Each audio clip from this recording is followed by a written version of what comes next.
জন্য বিদেশ থেকে এইগুলো আসছে। আমার কোনো রকম তদন্তের রিপোর্ট ছাড়া আমাকে রিমান্ড দাও।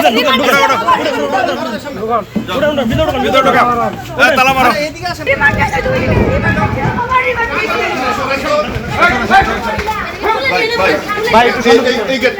কোনো রকম তদন্তের রিপোর্ট ছাড়া আমাকে রিমান্ড দেওয়া হয়েছে শুধুমাত্র জুলাই আন্দোলনের কারণে।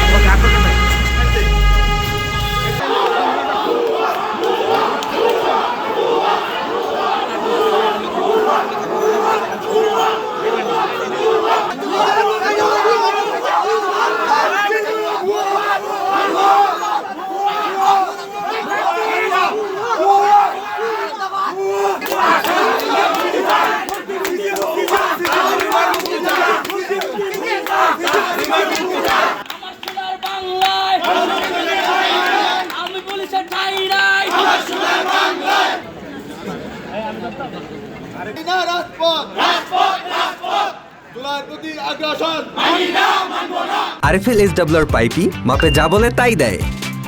RFL SWR pipe and fittings. মুক্তি চাই।